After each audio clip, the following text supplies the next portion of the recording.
거룩 필요 충분 조건 이런 제목으로 여러분과 말씀을 나누고 있습니다. 거룩 필요 충분 조건. 오늘은 그 네 번째 시간인데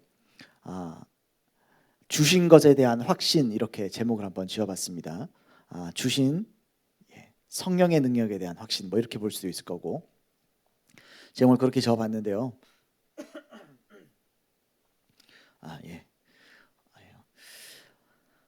오늘은 우리가 전에 지난번에 나눴던 먼저 세 가지를 한번 살펴보겠습니다. 간단히 그냥 제목만 살펴볼 겁니다. 앞에서 거룩함에 있어서 우리에게 필요한 세 가지에 대해서 먼저 말씀을 나눴어요.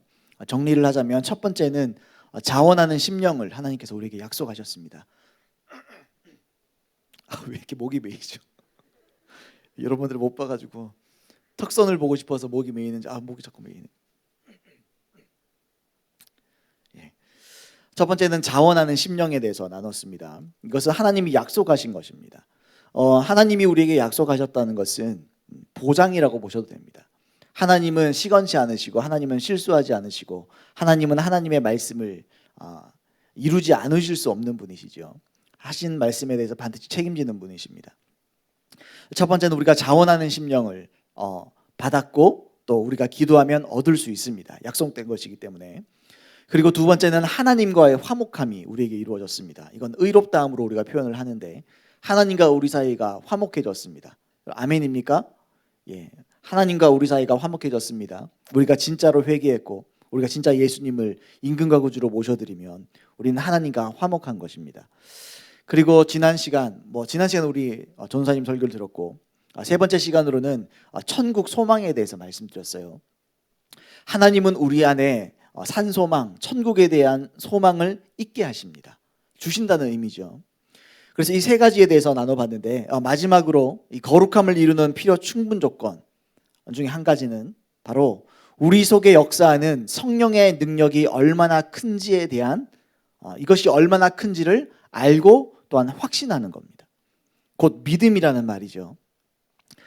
여러분, 우리는 하나님의 뜻대로 살고 싶습니다. 그렇습니까, 여러분?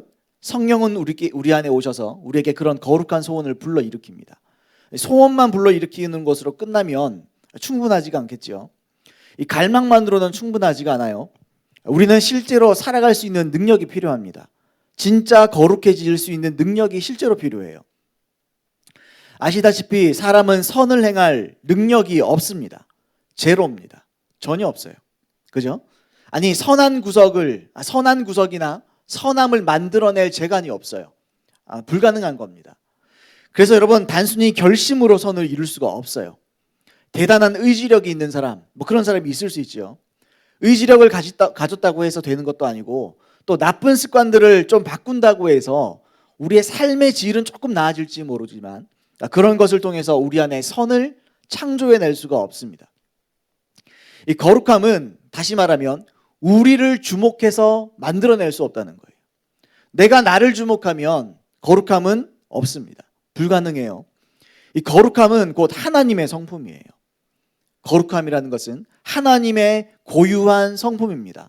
아무것도 거룩한 게 없어요. 하나님께만 거룩함이 있죠. 여러분, 그래서 오히려 사도들은 이미 우리에게 하나님께 받은 것에 대해서 주목해라 그렇게 표현을 합니다. 먼저 사도 바울은 이 에베소 교회 성도들을 위해서 기도했어요. 그 기도의 내용을 에베소서 1장에 이렇게 기록하고 있습니다. 자, 17절부터 19절 말씀을 한번 읽어보겠습니다. 이렇게 되어 있습니다. 우리 주 예수 그리스도의 하나님 영광의 아버지께서 지혜와 계시의 영을 너희에게 주사 하나님을 알게 하시고 너희 마음의 눈을 밝히사 그의 부르심의 소망이 무엇이며 성도 안에서 그의 기업의 영광의 풍성함이 무엇이며 그의 힘의 위력으로 역사하심을 따라 믿는 우리에게 베푸신 능력의 지극히 크심이 어떠한 것을 너희로 알게 하시기를 구하노라 그랬습니다. 너무 유명한 기도예요. 여러분, 이 기도를 통해서 기도하고 있는지 모르겠습니다만 저도 생각나는 대로 이걸 붙잡고 기도하려고 합니다. 사도 바울이 기도했다는 것은 효력이 있다는 거죠. 하나님께서 이것을 우리에게 일깨워 주기를 원하시고 우리로 알게 하시기를 원한다는 겁니다. 그러니까 하나님의 뜻에 부합하는 기도라는 의미예요. 너무 유명한 기도인데 사도 바울은 에베소 성도들이 그들의 영의 눈이 밝아지기를 원했습니다. 그래서 부르심의 소망 그리고 기업의 영광의 풍성함이 무엇인지를 깨닫게 되기를 원했어요. 그리고 19절 말씀에 믿는 우리에게 베푸신 하나님의 그 능력의 지극히 크심을 깨닫게 되기를 원했습니다. 세 가지를 원했다는 거죠. 이 짧은 기도 문장에 사도 바울이 주로 깨닫게 되기를 원하는 것, 알게 되기를 원하는 것을 세 가지로 정리했습니다. 존 스토트라는 사람이 이 부분을 이렇게 풀어서 정리를 했어요. 제가 한번 읽어보겠습니다. 하나님의 부르심이 처음을 회고하고 하나님의 기업이 끝을 내다보는 것이라면 분명 하나님의 능력은 그 사이 기간에 주어지는 것이다. 어떤 말이냐면 우리 제가 말씀드렸죠. 부르심의 소망, 기업의 영광, 이것을 말했을 때 이것이 뭐냐? 이게 곧 신앙의 여정을 보여주는 것이다. 그런 의미입니다. 간단히 말하면 하나님의 능력만이 그분의 부르심에 수반되는 기대를 채워줄 수 있고, 하나님이 하늘에서 우리에게 주실 최종적 기업의 영광의 풍성함에 이르도록 안전하게 데려다 줄 수 있기 때문이다. 바울은 하나님의 능력이 충분하다고 확신하며 우리를 확신시키기 위해 여러 단어를 중첩적으로 사용한다. 그는 하나님의 능력에 대해 쓸 뿐 아니라 또한 그의 힘의 위력의 에너지, 이게 직역한 겁니다. 그의 힘의 위력의 에너지에 대해서도 쓰며 믿는 우리에게 또는 우리를 향해 베푸신 그것의 지극히 크심을 알게 해달라고 기도한다. 그렇게 말했습니다. 여러분, 이처럼 저와 여러분들이 현재를 살아가는 이 신앙의 과정이 있습니다. 천국 가기 전까지 우리는 70에서 80의 삶을 계속 살아갈 거예요. 그죠? 그리고 시작과 끝이 있죠. 근데 이 시작점과 끝점 가운데 우리에게 반드시 필요한 게 있다. 그게 뭐냐? 하나님의 능력이다. 그겁니다. 이 능력만이 우리를 최종적으로 구원에 도달할 수 있도록 해줄 수 있다. 이것이 우리를 안전하게 구원에 데려다 줄 수 있다. 이렇게 말했고요. 그리고 이 능력은 믿는 우리에게 베푸신 것이다 라는 겁니다. 19절에 이렇게 되어 있죠. 믿는 우리에게 베푸신 능력, 이렇게 되어 있습니다. 앞으로 베푸실 게 아니에요. 이미 베푸신 겁니다. 사도 바울이 알기를, 우리가 깨닫게 되기를 원하는 게 있어요. 이미 베풀어졌다는 것을, 너희가 이미 갖고 있다는 것을 나는 너희가 알기를 원한다. 그게 알아지려면 어떻게 해야 되죠? 눈 떠라, 그겁니다. 영적인 눈이 떠져야 된다. 제대로 깨달아야 된다. 지혜와 계시형을 주사 이것을 깨닫게 해달라고 기도해라. 너희 안에 능력이 얼마나 큰지를 깨닫도록 기도해야 된다. 성령께 구해야 된다라는 겁니다. 성령님이 여러분 절대적인 겁니다. 성령 없이 아무것도 못한다는 거예요. 제가 여러 번 말씀드려요. 성령에 대해서 계속 강조합니다. 여러분, 또 사도 바울이 로마서에서는 이렇게 기록했습니다. 로마서 5장 6절 말씀인데요. 이렇게 기록했습니다. 우리가 아직 연약할 때에 기약대로 그리스도께서 경건하지 않은 자를 위하여 죽으셨도다. 그랬습니다. 이거 우리 복음 전할 때 많이 사용하는 구절 중에 한 가지이기도 하죠. 여기서 여러분 주목할 것은 우리가 아직 연약할 때에, 이런 말이에요. 무슨 말입니까? 우리가 아직 연약할 때, 과거라는 거죠. 그건 과거의 모습이다라는 겁니다. 과거에는 연약했어요. 원어로 보면 무력했습니다. 힘이 없었어요. 능력이 없었다, 그런 말이에요. 과거의 우리의 모습을 표현한 거죠. 여러분, 그 말은 믿기 전에 우리는 무력했지만 이제 믿는 우리는 더 이상 무력하지 않습니다. 여러분, 이해되세요? 무력하게 느껴지는 거죠. 그건 좀 이따 설명하겠습니다. 왜 그렇게 느껴지는지. 여러분, 우리는 십자가와 부활을 통해서 성결의 영을 통해서 거듭났어요. 아멘입니까? 여러분, 거듭나고 끝입니까? 아니요. 선을 행할 능력을 부여받았습니다. 받은 거예요, 여러분들이. 몰라서 그런 거예요.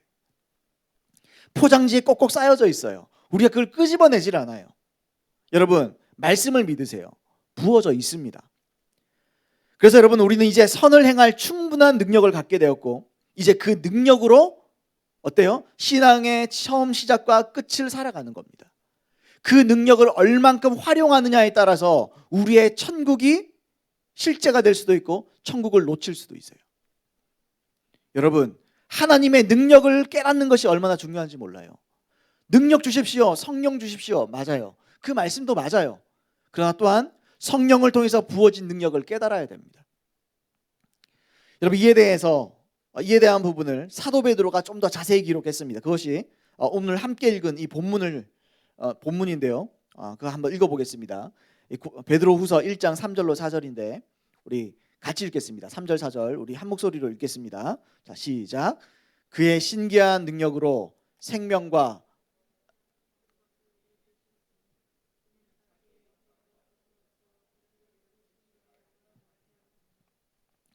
이로써 그 보배롭고 지극히 큰 약속을 우리에게 주사 이 약속으로 말미암아 너희가 정욕 때문에 세상에서 썩어질 것을 피하여 신성한 성품에 참여하는 자가 되게 하려 하셨느니라.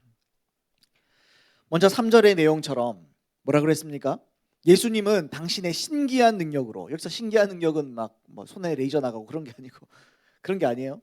신적 능력을 말하는 겁니다. 신적인 능력, 곧 하나님의 능력으로, 그런 말이에요. 하나님만이 하실 수 있는 그 능력으로, 하나님만이 가지고 있는 그 능력으로, 이런 표현이에요. 하나님의 그 능력으로 말미암아 믿는 우리에게 무엇을 주셨습니까? 생명과 경건에 속한 모든 것을 주셨다, 그렇게 말해요. 3절 다시 한번 읽어볼까요?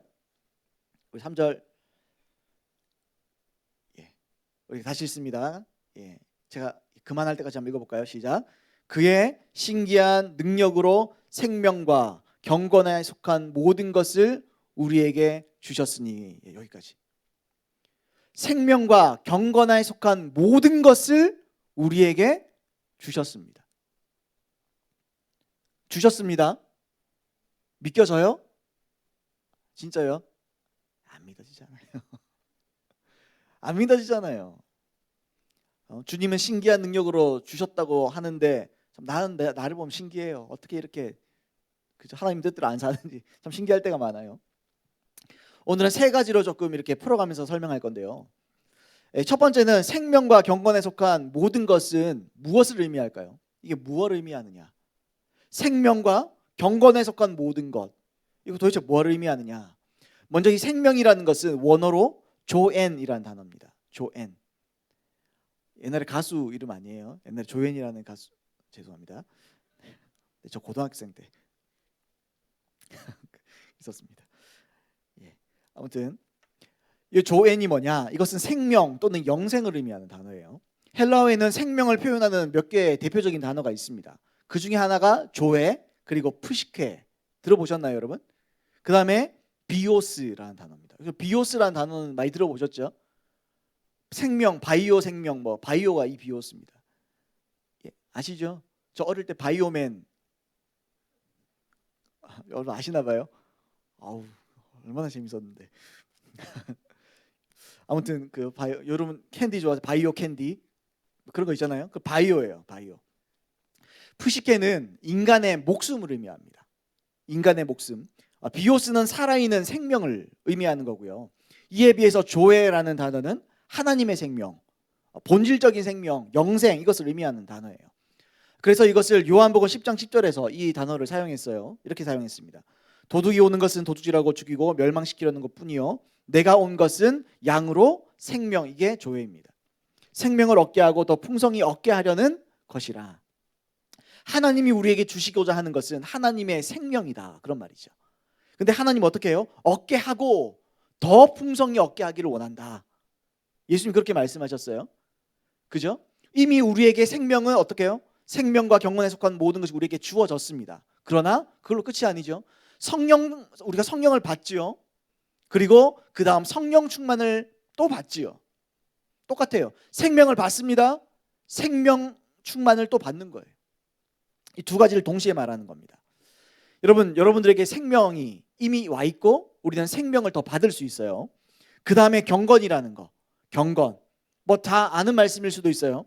경건은 간단히 말해서, 경건은 여러분 단순히 기도 좀 많이 하는 거 아닙니다. 성경을 많이 아는 건 단순히 그게 아닙니다. 경건은요, 원어대로 보시면 유세베이아라는 단어인데, 경건은 하나님의 뜻대로 사는 걸 말하는 겁니다. 간단히 말하면 경건은 순종이에요. 순종. 그러니까 진리를 통해서 바뀐 우리의 삶의 태도와 삶의 방식을 다 의미하는 거예요. 그런데 본문에 경건에 속한 모든 것이라는 이 말을 직역하면, 그 단어 그대로 직역하면 이런 뜻이에요. 경건을 지향하게 하는 모든 것, 이런 말이에요. 경건으로 향하게 하는, 하나님의 말씀에 순종으로 향하게 하는, 하나님이 우리에게 원하시는 거룩으로 향하게 하는 모든 것이란 말입니다. 이게 직역하면 그런 의미예요. 그러니까 우리를 경건하게 하는 모든 것, 우리를 거룩하게 하는 모든 것이라는 말입니다. 그래서 여러분, 하나님은 우리에게 하나님의 생명과 경건 또는 거룩하게 하는 모든 것을 다 주셨고 우리는 다 받았습니다. 아멘이세요? 다 받았습니다. 자, 제가 우기는 것 같죠? 막 우기는 것 같잖아요. 말씀에 일 있으니까 무조건 우기는 것 같잖아요.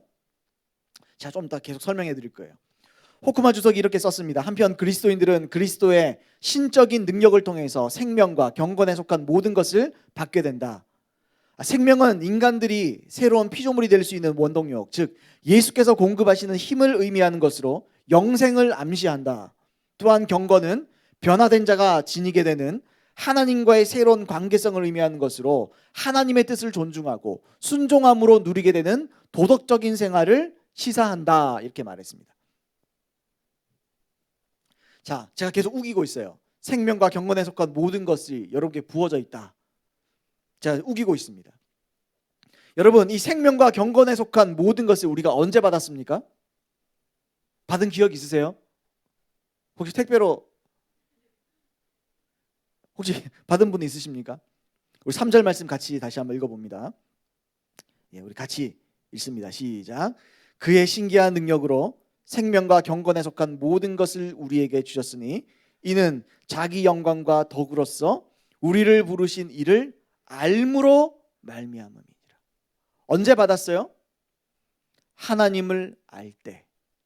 언제 받았어요? 예수님을 알 때. 그분을 알게 될 때 받은 거예요. 머리로? 그게 아니죠. 복음을 통해서 우리가 예수님을 임금과 구주로 모셔드릴 때, 거듭날 때 어떻게 됐어요? 그때 생명과 경건에 속한 모든 것이 주어집니다. 받은 거예요. LAB 주석이 이렇게 썼습니다. 예수 그리스도에 대한 지식으로 말미암아 하나님을 위한 삶의 신적인 능력을 얻게 된다. 그리스도에 대한 근본적인 지식은 신자들에게 삶과 성장을 위한 능력을 부여한다. 그랬습니다. 그리스도에 대한 근본적인 지식이 뭡니까? 뭐긴요? 복음이지.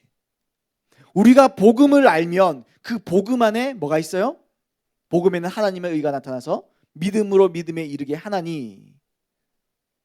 그게 뭐예요? 믿게 한다. 믿음으로 믿음에 나아가게 한다. 뭐가요? 복음이. 하나님께 대한, 예수님께 대한 그 지식이, 근본적인 지식이 어떻게 해요? 삶과 성장을 위한 능력을 부여한다. 갖다 준다. 그런 말이에요. 여러분, 다시요. 여기서 그리스도에 대한 근본적인 지식이 뭐냐? 자, 복음이라고 간단히 설명드렸는데 그게 1절과 4절에 나와 있어요. 1절에는 보배로운 믿음이 나오고요. 그 뒤에, 바로 뒤에 4절에는 그 보배롭고 지극히 큰 약속, 이렇게 표현합니다. 베드로서 1장 3절 말씀을 현대인의 성경으로 제가 한번 읽어보겠습니다. 이렇게 돼 있어요. 그리스도께서는 신적인 능력으로 생명과 경건에 관한 모든 것을 우리에게 주셨습니다. 이것은 생명과 경건에 관한 모든 것이죠. 이것은 자신의 영광과 선으로서 우리를 부르신 분을 우리가 알게 될 때 얻어지는 것입니다. 얻어지는 것입니다. 얻게 되는 겁니다. 이미 부어져 있고 얻어지는 거예요. 여러분, 아멘입니까? 이처럼 우리를 부르신 분, 예수 그리스도를 알 때 생명과 경건에 관한 모든 것을 얻었고 또 얻어져요. 이렇게 표현하겠습니다. 예수님을 알면, 예수님에 대한 진리인 복음을 알면, 이 복음을 더 알면 알수록 우리는 생명을 더 얻게 됩니다. 그리고 경건하게 하는 모든 능력을 더 얻게 돼요. 충만해서 충만으로 이르는 겁니다. 충만해지는 거예요. 매일 예수를 알아야 돼요. 매일 복음을 깨달아야 돼요. 매일 십자가를 붙잡아야 돼요.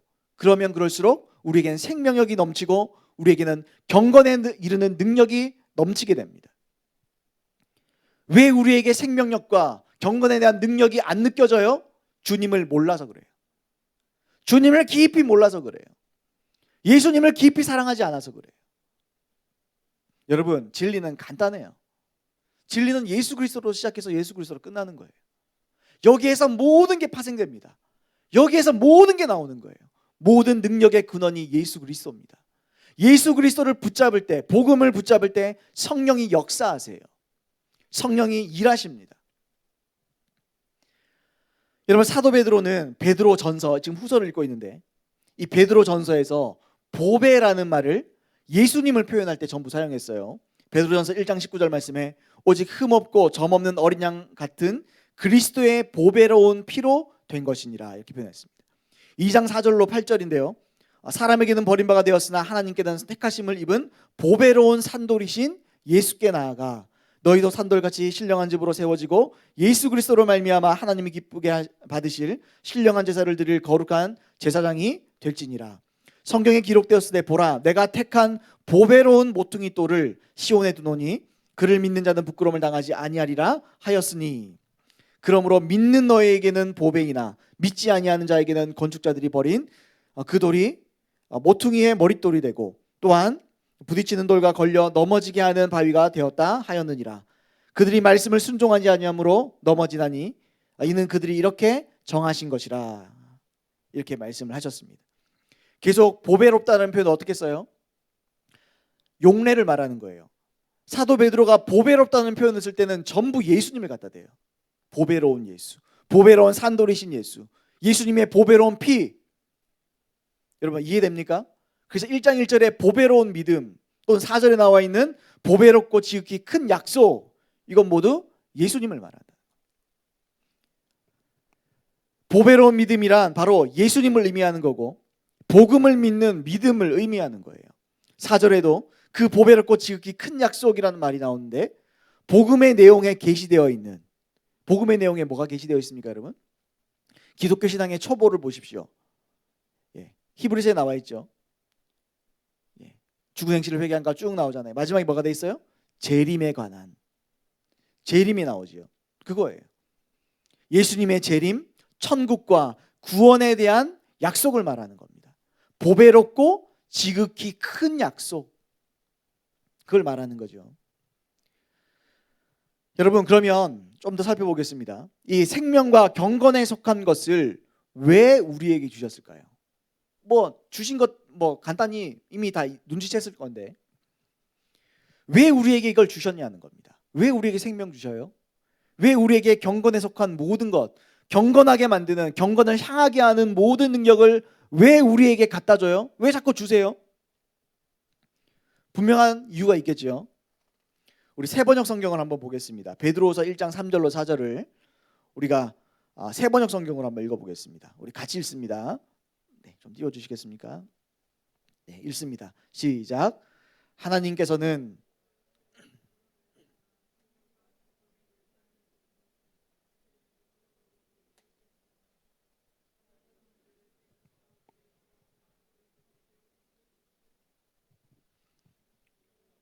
덕으로 귀중하고 아주 위대한 약속들을 우리에게 주셨습니다. 그것은 이 약속들로 말미암아 여러분이 세상에서 정욕 때문에 부패하는 사람이 되는 것이 아니라 하나님의 성품에 참여하는 사람이 되게 하려 하시려는 것입니다. 왜 이렇게 어려워요, 한국말. 참 어려워요. 뭐라고요? 이처럼 하나님은 우리를 부르세요. 부르시고 또 생명과 경건에 이르게 하는 모든 것을 주셨습니다. 이걸 통해서 뭘 원하시느냐? 뭐예요? 우리 3절 하반절에 이렇게 되죠.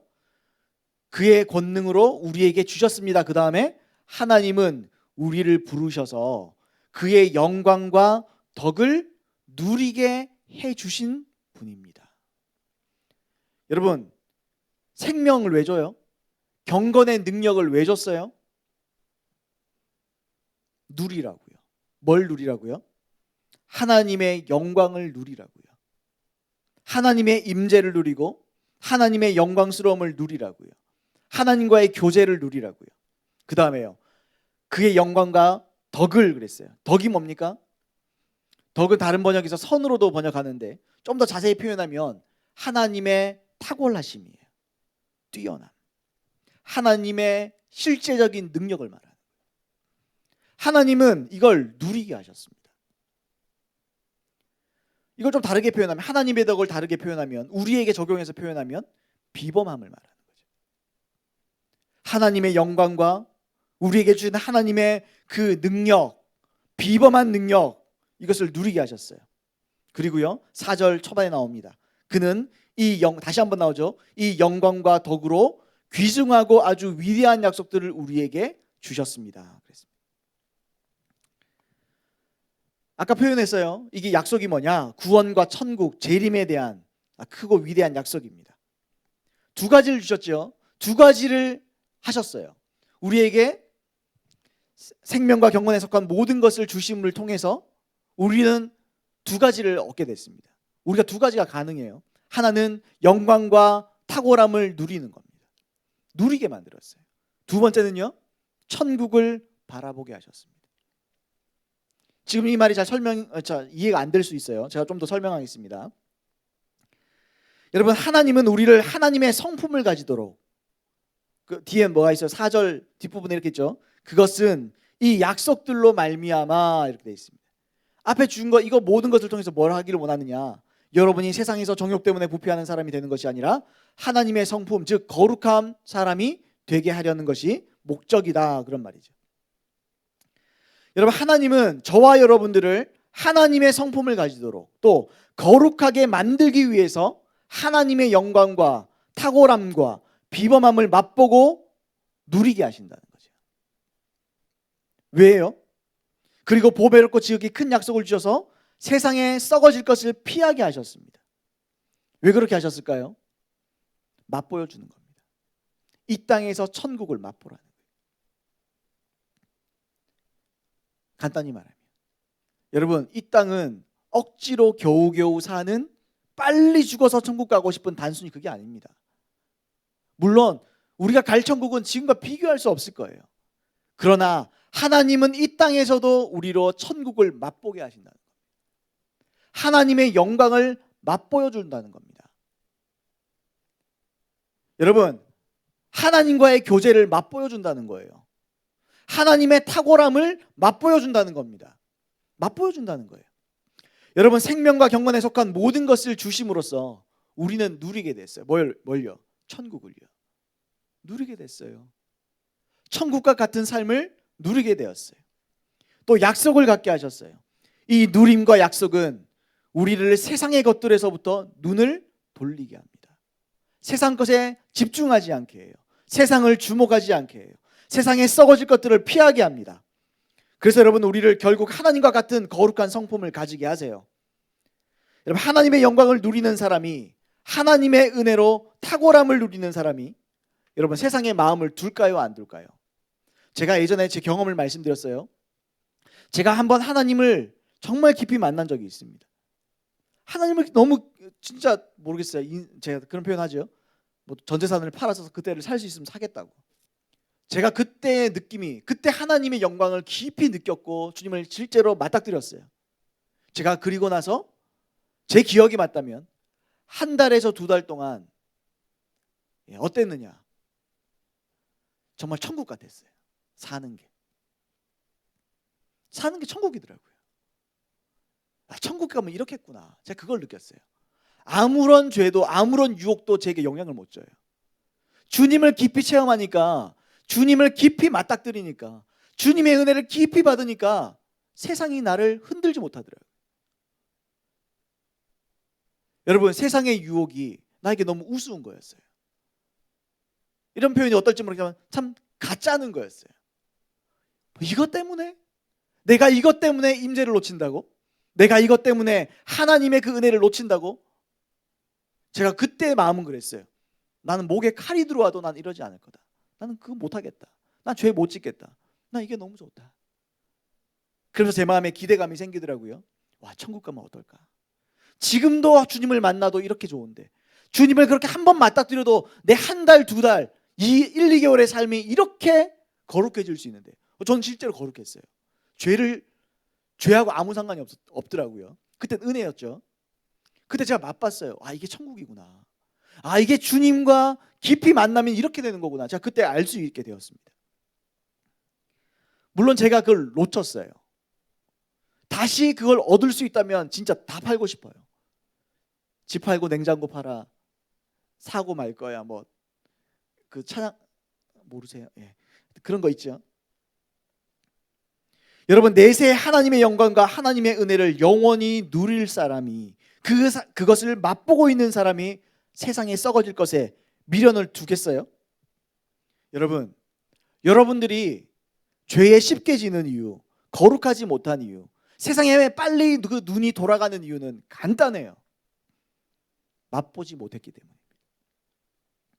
맛보지 못했기 때문에. 아니, 맛보고 있지 못하기 때문이에요. 지금도. 여러분, 제가 장담할 수 있어요. 여러분들이 하나님의 은혜를 깊이 경험하면 세상이 헛것으로 보입니다. 그래서 사도 바울의 고백이 진짜인 거예요. 여러분.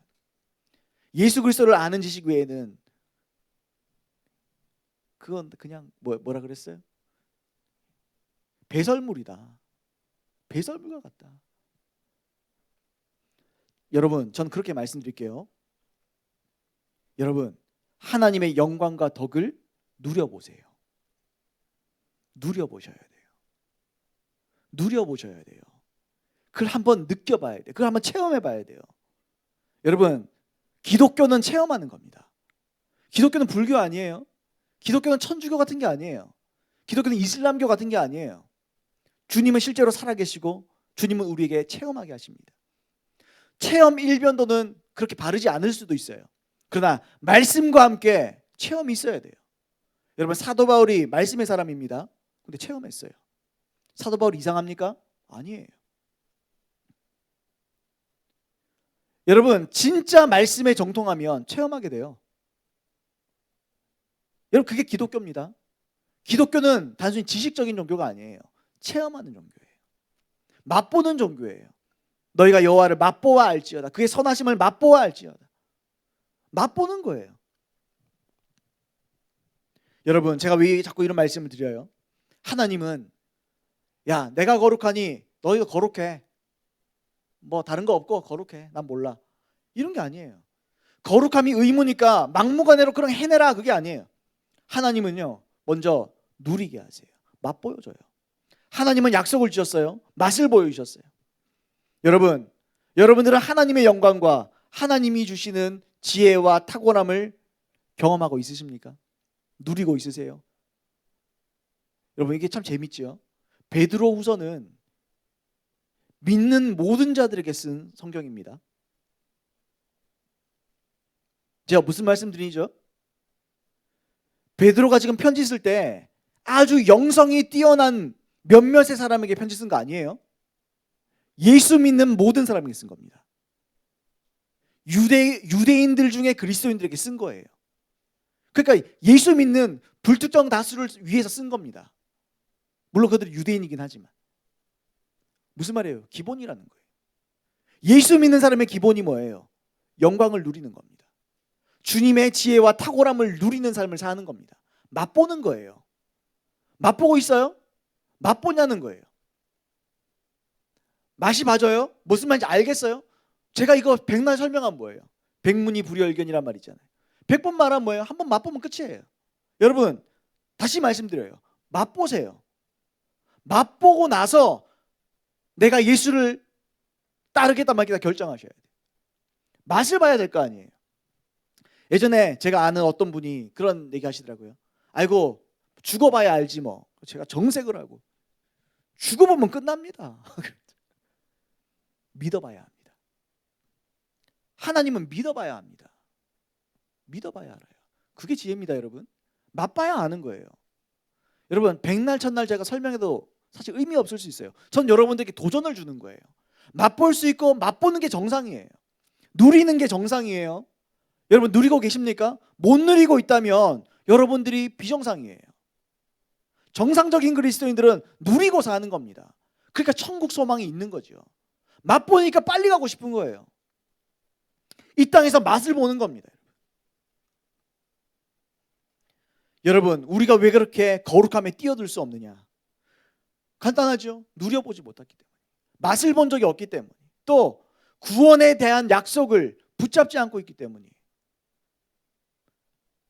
생명과 경건에 속한 모든 것이 나에게 주어졌습니다.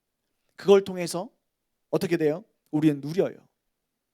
이 땅에 하나님과의 관계를 누려요. 임재를 누려요. 영광을 누려요. 지혜를 누려요. 탁월함을 누려요. 그게 정상이에요. 그게 그리스도인이에요. 마지막 세 번째인데요. 우리 한번 그냥 따라해 볼까요? 시작. 반복하고 또 반복하라. 다시요. 같이 읽습니다. 시작. 반복하고 또 반복하라. 아니, 반복하라고 해서 반복했어요, 제가. 오늘 살펴보고 있는 이 베드로후서 1장은 총 3단락으로 나눠져 있습니다. 먼저 1절부터 2절은 인사말이에요.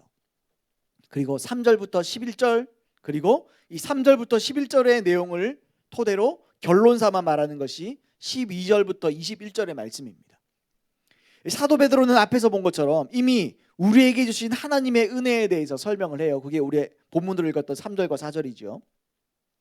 그리고 이어서 5절부터 11절에서 그렇게 말하죠. 5절과 10절, 11절까지 3절과 4절이 뭐라고 말했어요? 경건에 속한 모든 것이 있고 너희는 그걸 누리고 있다. 하나님의 그 임재를 누리고 있고 영광과 탁월함과 지혜를 너희가 누리고 있다. 그리고 그 안에 천국 소망이 있다. 자, 그런 말씀을 드렸습니다. 그래서 5절부터 그 다음 5절부터 11절에서 그렇게 표현하는 거예요. 이제 이 부분에 대한 작은 소결론을 내리면서 이렇게 말해요. 간단히 말하면 그래서 우리는 게으르지 말고 이미 우리에게 주신 하나님의 은혜를 가지고 더욱 힘써야 된다. 그 말하는 거예요. 그리고 또 덧붙여서 그렇게 말해요. 더욱 힘써 우리가 우리의 부르심과 택하심을 굳게 해야 된다. 그렇게 명령합니다. 그래야 10절과 11절 말씀 마지막에 그래야 결국 영원한 나라에 넉넉히 들어갈 수 있다. 그 말을 하는 거거든요. 저는 이제 이걸 말씀드리려는 게 아니라 그 다음을 말씀드리는 거예요. 그리고 12절 말씀에 그러므로 그렇게 시작합니다. 이제 결론을 내리는 거죠. 사도 베드로가 결론 내리면서 이 앞에 있는 내용을 가지고 오겠다 그런 말이죠. 우리 12절부터 13절인데 같이 읽습니다. 자, 시작. 그러므로 너희가 이것을 알고 이미 있는 진리에 서 있으나 내가 항상 너에게 생각나게 하려 하노라. 내가 이 장막에 있을 동안에 너희를 일깨워 생각나게 함이 옳은 줄로 여기니 그랬습니다. 3절부터 11절의 내용은 12절의 내용처럼 방금 읽었던 12절의 내용처럼 편지를 받는 성도들이 이미 다 알고 있는 내용이에요. 그렇죠? 그러잖아요. 너희가 이것을 알고 이미 있는 진리에 서 있으나 너희가 그것을 붙잡고 있다. 너희가 그걸 누리고 있다. 너희가 그것을 알고 깨닫고 누리고 있다. 그런 거죠. 그죠? 그러므로 너희가 이것을 알고 있는 진리 이렇게 표현했잖아요. 진리. 아까 이 진리가 뭐라 그랬어요? 이 복음이라 그랬죠. 복음. 이 진리가 복음을 말하는 거예요. 또는 사도적인 가르침을 말하는 겁니다. 그런데 여러분 사도 베드로가 뭐라 그랬어요? 12절로 13절 좀 함축해서 말하면 내가 항상 너에게 생각나게 하겠다. 뭘요? 복음을. 뭘요? 너희가 얻은 것을. 뭘요?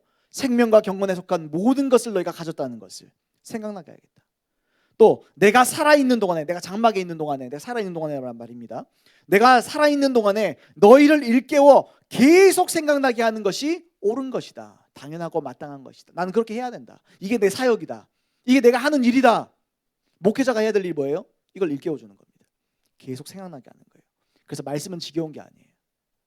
말씀은 생각나게 하고 또 생각나게 하고 또 생각나게 하는 거예요. 그리고 이어서 15절, 방금 12절, 13절 읽었지요. 15절도 이렇게 말해요. 같이 읽습니다. 시작. 내가 힘써 너희로 하여금 내가 떠난 후에라도 어느 때에나 이런 것을 생각나게 하려 하노라. 몇 번 얘기했어요? 생각나게 한다. 12절, 13절, 15절 3번 말해요. 3번. 계속 말하는 거예요. 생각나게 할게. 내가 이 땅 여기 내 몸이 내 육신을 입고 있는 동안에 난 또 생각나게 할 거야. 내가 떠난 후에라도 나는 이것을 너희로 생각나게 하기 위해서 어떤 일을 마련할 거야. 나는 계속 생각나게 할 거야. 이와 같이 지금도 그죠? 3절부터 11절의 내용을 좀 더 핵심적으로는 우리 나눴던 3절과 4절이죠. 경건에 속한 모든 것, 생명과 경건에 속한 모든 것 쭉 나오잖아요.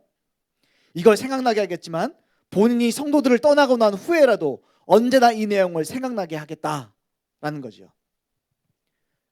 여러분 무슨 말이에요? 이걸 좀 줄여서 말하면 여러분들이 아는 건 아는 게 아니에요. 아는 걸로 부족합니다. 여러분 오늘 말씀드렸잖아요. 나에게 생명이 있나 봐. 나에게 경건에 속한 모든 것이 있어. 누리자. 그런다고 안 누려져요. 그런다고 누려지는 게 아니에요. 아는 것으로 부족하다는 거예요. 지식으로 부족하다. 뭡니까? 우리의 가슴에 새겨져야 된다. 우리의 생각에 각인되어야 된다. 우리에게 생명과 경건에 속한 모든 것이 주어진 것을 우리는 계속 생각해야 돼요. 이것을 생각하고 또 생각해야 돼요. 여러분 그래야 이것이 우리에게 확신이 돼요. 그래서 우리가 이것이 믿음이 되는 겁니다. 이 말씀이 그때서야 우리 속에서 역사해서 우리 속에서부터 말씀이 우리를 이끌고 가요. 그래서 누리게 됩니다. 그래야 누릴 수 있어요. 그래야 약속을 붙잡을 수 있습니다. 데릭 프린스 목사님이 이 구절을 이렇게 가르쳤습니다. 조금 긴 내용인데 한번 읽어보겠습니다. 진정한 성화는 이 무미하고 율법적인 부정적인 태도를 초월한다. 그것은 그리스도 자신의 형상을 긍정적으로 본받는 것이며 하나님 자신의 거룩함에 긍정적으로 참여하는 것이다. 이 성화의 긍정적인 측면과 하나님의 말씀이 성화 과정에서 하는 역할은 베드로가 아름답게 요약하고 있다. 그러면서 베드로서 1장 3절로 4절을 인용했어요.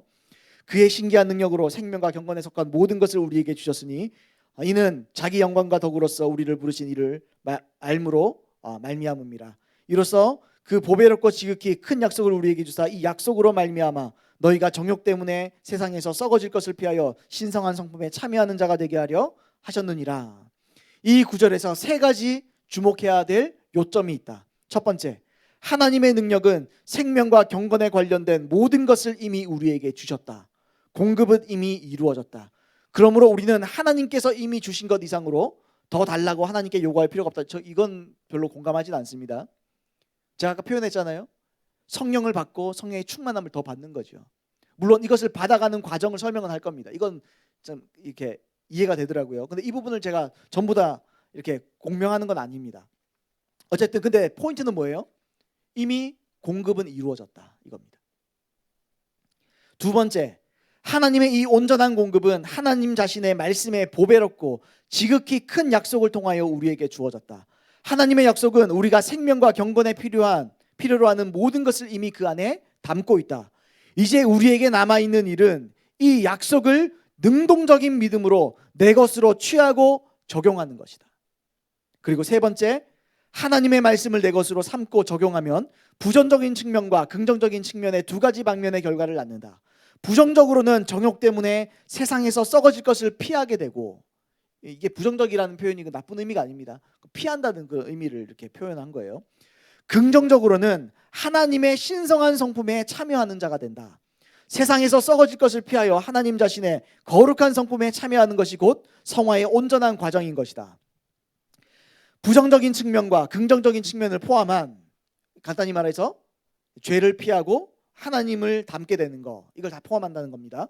이 모든 것은 하나님의 말씀의 약속을 통해서 우리에게 주어진다. 하나님의 말씀의 약속을 내 것으로 삼고 적용함에 따라 우리는 진정한 성경적 성화를 체험하게 된다. 야곱은 꿈에서 사다리가 지상으로부터 하늘에 놓여 있는 것을 보았다. 그리스도인들에게는 하나님의 말씀이 그 사다리이다. 사다리의 발은 지상에 놓여 있고 머리는 하나님이 계시는 하늘에 닿아 있다. 그 사다리의 각 가로장은 이렇게 되어 있는 거죠. 하나의 약속이다. 우리는 하나님의 말씀의 약속들을 믿음의 손으로 붙들고 발로 디디면서 우리 자신을 지상의 영역으로부터 하늘의 영역으로 끌어올리다. 하나님의 말씀의 약속은 우리가 그것을 한 가지씩 우리의 것으로 취함에 따라 우리를 지상의 부패로부터 한 걸음씩 더 높이 끌어올려 하나님의 성품에 더 가까이 참여하게 하는 것이다. 성화는 믿음으로 성취한다. 그러나 그냥 부정적이거나 수동적인 믿음으로는 성화에 이를 수 없다. 하나님의 말씀의 약속들을 지속적으로 능동적으로 내 것으로 취하고 적용하는 믿음이 진정한 성화를 이룬다 그랬습니다. 여러분 제 말 이해를 좀 하셨는지 모르겠어요. 간단히 설명하면 이거죠. 하나님은 다 이루셨습니다. 하나님은 우리를 거룩할 수 있는 모든 것들을 방편을 다 마련하셨어요. 우리에게 생명을 주셨습니다. 경건에 속한 또는 경건을 지향하는 모든 능력을 다 부어주셨어요. 그러나 그렇다 할지라도 이것을 능동적으로 내가 붙잡아야 된다. 이 사실을 믿어야 된다. 믿음으로써 이걸 붙잡아야 된다는 겁니다. 여러분, 그것을 제가 앞에서 강조한 것처럼 사도 베드로가 어떻게 해야 된다고 그 비결을 말했습니까? 생각하고 또 생각하는 거예요. 반복하고 또 반복하는 거예요. 여러분, 왕도가 없어요. 지름길은 없습니다. 성화되는데 지름길은 없어요. 단번에 이루어지는 일은 없어요. 제가 만약에 단번에 이루어졌다면 저는 십수년 전에 그런 체험을 통해서 그냥 단번에 바뀌었을 거예요. 그러나 하나님은 그것을 어느 정도 수준에서 끝내셨습니다. 은혜를. 계속 그 은혜가 이어지면 얼마나 좋아요. 근데 거두어 가셨어요. 왜요? 그건 제가 경험한 맛본 거예요. 이제는 누려야 돼요. 뭘로 누려요? 말씀으로 누리는 거예요. 여러분, 반복은 너무 중요한 거예요. 아는 게 다가 아닙니다, 여러분. 아는 게 아니에요. 완전히 자신의 것으로 소화가 돼야 돼요. 복음을 소화해야 돼요. 복음이 자기의 것이 되어야 됩니다. 생명과 경건에 속한 모든 것이 여러분들에게 실제로 자기 것이 돼야 돼요. 그 방법이 뭐예요? 사도 바울이 말한 것처럼 생각하고 또 생각하는 거예요. 사도 베드로가 그 장막에서 나가 죽어도 이것은 생각나게 하겠다라는 거죠. 어떻게 해요? 생각하고 또 생각하는 거예요. 묵상하고 또 묵상하는 거예요. 그래서 어떻게 합니까? 내 생각을, 나의 영을 채색하는 겁니다. 하나님의 말씀으로, 복음으로. 생명과 경건에 속한 모든 것이 나에게 주어져 있다는 것을 내 마음에 채색하는 겁니다. 여러분, 릭 조이너라는 사람이 있어요. 아시죠? 이 사람이 반복의 중요성에 대해서 좀 설명을 했어요. 뭐 길긴 한데 여러분들에게 도움이 될 것 같아서 그래도 시간이 아직 좀 있기 때문에 읽도록 한번 읽어보겠습니다. 내가 알고 있는 정신과 의사가 나에게 매우 흥미있는 이야기를 해주었다. 우리 머리에 있는 생각들은 보통 정기적인 충격으로 뇌를 자극할 때 시작된다. 그리고 그 생각은 우리의 신경 조직에 전달되어 우리의 육체가 반응한다고 했다. 물론 이러한 연구 결과는 오래전부터 우리가 알고 있는 사실이다. 그러나 이러한 연구 과정에서 알려진 사실은 하나의 생각이 완전히 익숙한 채로 남기 위해서는 최소한 같은 생각을 29번 반복해야 한다는 것이다. 나는 반복이 숙련된 상태를 만든다는 사실에 대한 다른 자료를 정신과 교수 그린 박사가 쓴 자료를 읽은 적이 있다. 이 자료에 의하면 하나의 지식을 깨달아 알고만 있게 하기 위해서 최소한 4번은 반복해야 하며 우리의 기존 생각과 습관을 바꾸기 위해서는 30번이나 그 이상을 반복해야 한다고 한다. 우리의 마음과 생각을 바꾸는 것은 우리가 생각하는 것보다 훨씬 속도가 느리며 인내와 기다림과 반복이 필요하다. 그렇기 때문에 우리가 성경을 읽어보면 중대한 대목을 자주 반복하여 같은 내용을 이야기하고 있는 것이다. 이처럼 운동선수들도 그들이 뛰어난 기록과 능력을 발휘하기 위해서 똑같은 연습을 매일매일 지루하지 않게 반복하는 것이다. 그리고 계속되는 반복을 통해서 무의식 속에서도 그들의 기량이 나오게 하며 마침내 실수하지 않는 완벽한 프로 선수가 되는 것이다. 내가 훌륭하고 뛰어난 성공적인 사람들에게서 발견한 한 가지 공통적인 특징은 그들은 결코 시간을 허비하거나 낭비하지 않는다는 것이다. 또 내가 만난 위대한 지도자들의 특징은 그들이 훌륭한 지도자가 되는 길에 책들을 많이 읽었고 그 책에서 말한 내용들을 그들의 삶에 적용하여 그들이 그들의 삶의 습관이 되도록 반복적으로 쉬지 않고 되풀이해서 마침내 습관적으로 완벽하게 흘러나오게 했다는 것이다. 그들은 그러한 지도자에 대한 책을 택하여 하루에 한 장씩 읽고 마음속에 되새기면서 그렇게 그 책을 한 권을 되풀이하여 최소한 4번에서 5번은 읽어야 완전히 자기의 것이 되게 했다. 당신이 생각하기에 그렇게 한 가지 주제로 1년에 5번씩 반복하는 것은 바보 같은 일이라고 생각하는가? 물론 당신의 말도 맞다. 그러나 확실한 것은 그들은 그렇게 미련하게 보이는 일을 반복함으로써 그 책에서 이야기하고 있는 사실들을 온전히 그의 삶에 나타나도록 만들었고 그 일을 지루해하지 않고 계속 반복하였다. 내가 이것을 당신들에게 이야기하는 것은 당신들을 격려하고 용기를 주기 위한 것이다. 당신이 전에 읽었던 책을 다시 읽는 것을 지루해하지 마라. 읽고 또 읽고 거기에 쓰인 내용이 당신의 삶에 실제로 나타나기를 기도하라. 그리고 그 책 안으로 더 깊이 들어가라. 그리고 하나님께 당신이 그 책에서 얻은 진리의 시에 물을 뿌려주시기를 기도하라. 하나님은 그렇게 하실 것이다. 반복하고 반복하고 또 반복하라. 반복은 기적을 만든다.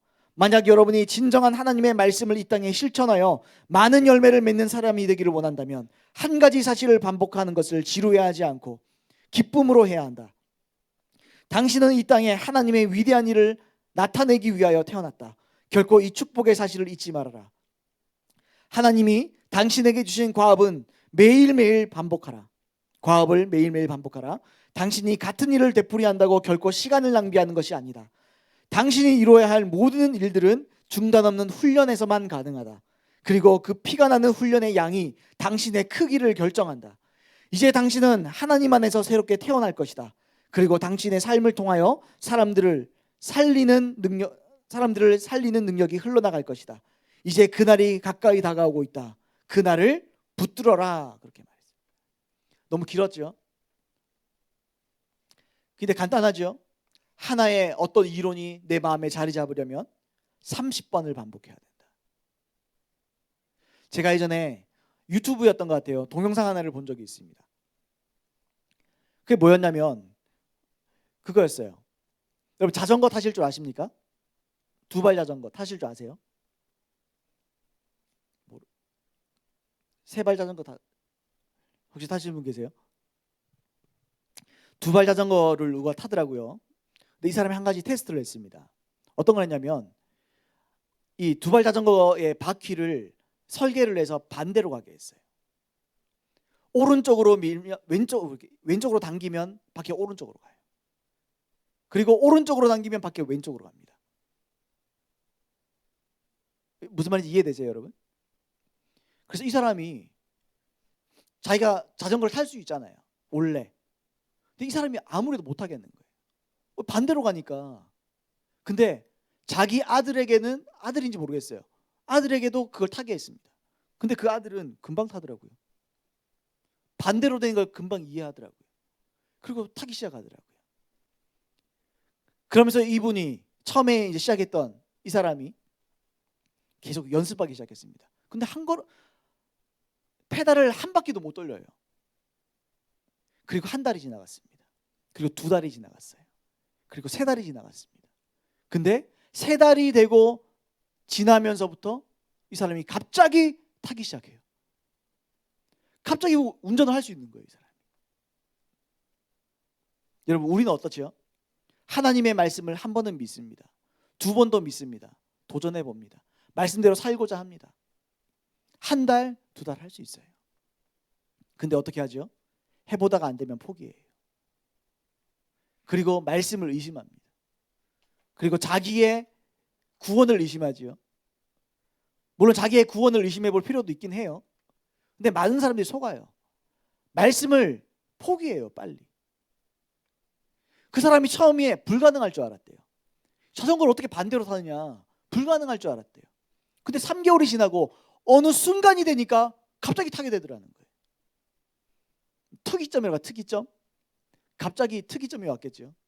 저는 하나님의 말씀의 그 진리도 특이점이 있다고 생각합니다. 그래서 존 웨슬리가 그러잖아요. 아세요, 여러분? 점진적 성화가 있고, 점진적 성화가 있고, 점진적 성화에 어느 정도 넘어가면 급진적인 성화가 있을 것이다. 있다. 또 그렇게 말했어요. 전 그게 보여준다고 생각해요. 처음에는 점진적으로 성화 시작할 거예요. 점진적으로 인내하면서 말씀을 반복하고 또 반복하고 또 반복할 거예요. 처음엔 넘어질 거예요. 힘들 거예요. 와, 이거 아무래도 안 되는데 괴로울 거예요. 근데 여러분, 어느 수준을 넘어보세요. 한순간에 우리는 완전히 이루어집니다. 완전히 이론적으로 완전히 이루어지요. 가능한 거예요. 거룩은 됩니다, 여러분. 우리가 포기만 하지 않아요. 여러분, 진리를 얼마나 아세요? 그리고 그 진리가 얼마나 여러분들에게 실제가 되었습니까?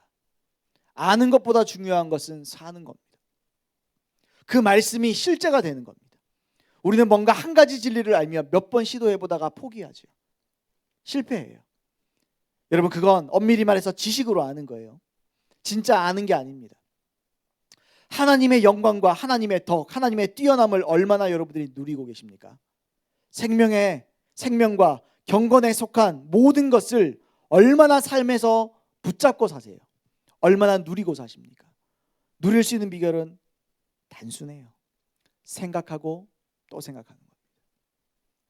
하나님의 말씀을 묵상하고 또 묵상하는 겁니다. 하나님이 내게 주신 생명력을, 내게 주신 경건의 능력을 또 떠올리고 또 떠올리는 겁니다.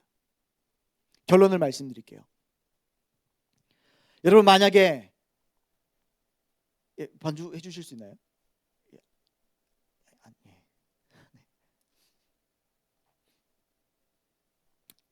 여러분, 만약에 하나님께서 할 수 없는 것을 하라고 말씀하시고 우리를 심판한다면 하나님은 불의한 분입니다. 그죠? 못할 걸 알면서 시켜놓고 이 사람을 심판한다? 그럼 하나님 불의한 분이시죠. 근데 하나님이 내가 거룩하니 너희도 거룩하라 말씀하셨습니다. 상식이죠. 공의로운 그분이, 공정한 그분이 가능하니까 하라는 거예요. 거룩이 가능하다. 뭐 하나님처럼 완벽한 거룩은 아니라도 성경에 나와 있는 완전한 거룩 가능하다는 거예요. 그죠? 저는 4시간째인데 전 시간마다 계속 강조했어요. 뭘 강조했습니까? 하나님은 우리가 거룩할 수 있는 모든 필요한 조건들을 다 이루어줬습니다. 다 이루어 놓았어요. 다 이루었도다. 그게 거짓말이 아니에요. 여러분, 하나님이 우리에게 뭔가를 시키실 때는 가능하기 때문에 하라는 거거든요. 여러분, 하나님이 주의 음성으로, 하나님의 말씀으로 우리에게 순종을 요구하십니다. 근데 우리는 순종을 안 할 때가 많죠. 지레 겁을 먹을 때가 많죠. 할 수 있기 때문에 하라는 건데. 월터 마샬이라는 사람, 제가 사실은 이 성경을, 이 월터 마샬이라는 이분의 책을 읽으면서 너무 감동되고 제 마음에 공명이 와서 이걸 설교로 준비한 겁니다. 월터 마샬이 이 마지막에 이 거룩에 대한 이 조건들에 대해서 말하면서 마지막에 이렇게 썼어요. 한번 읽어보겠습니다. 바울은 로마 교인들에게 그리스도인으로서 순종의 삶을 살라고 격려하기 전에 그들이 율법 아래에 있지 않고 은혜 안에 있기 때문에 죄가 그들을 더 이상 지배하지 못할 것이라고 확신시켰다. 그는 마귀의 괴계를 대적할 수 있도록 하나님과 그분의 능력 안에서 강건하라고 말한다. 요한은 신자들이 이미 강하고 악한 자를 이겼기 때문에 세상과 세상에 속한 것들을 사랑할 필요가 없다고 격려한다. 하나님의 부르심을 받아 이적을 베푸는 사람들은 하나님께서 능력을 주셨기 때문에 그렇게 할 수 있다. 자기에게 능력이 있다는 사실을 알지 못하는 사람은 그렇게 할 엄두를 내지 못한다. 뭐라고요? 자기에게 능력이 있다는 사실을 알지 못하는 사람. 하나님의 뜻대로 살지 못하는 경우가 두 가지입니다. 하나는 하나님을 실제로 믿지 않는 사람들입니다. 그리고 또 한 가지의 부류가 있어요. 자기에게 능력이 주어져 있다는 사실을 알지 못하는 사람입니다. 마찬가지로 이전에 죄로 말미암아 죽었던 우리가 거룩한 삶을 살도록 부르심을 받았다. 우리가 거룩한 삶을 살 수 있다는 것은 것 자체가 큰 이적이다. 하나님께서는 거룩한 삶을 살 수 있는 능력이 이미 우리에게 있다는 것을 우리가 알기를 원하신다. 하나님께서 주신 능력으로 거룩하게 살아가라고 우리를 독려하신다. 제가 4시간 동안 여러분들에게 계속 말씀드린 건 독려한 겁니다. 알았으면 좋겠다는 거예요. 살 수 있습니다. 하나님이 우리에게 요구하시는 거룩함 이루어질 수 있습니다. 할 수 없다라는 우리의 생각이 마치 자전거를 처음에 탔을 때 그 모습이에요. 그게 상식적인 모습이에요. 상식적으로 자전거는 내가 원하는 방향대로 가야죠. 그죠? 여러분, 이 생각이 빠지는데, 그리고 새로운 생각, 하나님의 말씀대로의 생각이 자리 잡는데 그 자전거로 비유하자면 3개월이 걸렸어요. 우리는 그것보다 시간이 좀 더 걸릴지도 모르겠습니다. 여러분들 그래 좀 나을 거예요. 10대니까. 저는 40대라 가지고 더 오래 걸릴지도 모르겠어요. 여러분보다 10대니까 한 3배에서 4배 걸릴지도 모르겠어요. 그래서 저는 그 일을 하렵니다. 저는 거룩해지고 싶어요. 저는 예수님 닮고 싶어요. 저는 죄를 이기고 싶어요. 저는 천국 가고 싶어요. 아니, 저는 이 땅에서도 천국을 누리고 싶어요. 이 땅에서도 천국처럼 살고 싶어요. 하나님이 주신 능력을 누리고 싶습니다. 자원하는 심령, 하나님과의 화목, 천국에 대한 소망, 생명과 경건을 지향하는 모든 것을 주셨고 또 얼마든지 주시기로 약속하셨습니다. 아니, 보장되어 있어요. 내가 원하면 됩니다. 여러분, 이제 필요한 건요, 우리의 원함과 무엇이죠? 끈질김이에요. 끈질김. 반복하십시오. 끈질기게 붙잡으십시오. 하나님의 말씀을 또 붙잡으세요. 말씀과 나 사이의 갭이 너무 커요. 그래서 우리는 포기합니다. 포기하지 마세요. 아까 저 자전거 얘기를 자꾸 해드리잖아요. 그 사람이 페달을 단 한 바퀴도 못 돌렸어요. 3개월이 되기 전까지. 한 바퀴도 못 돌렸어요.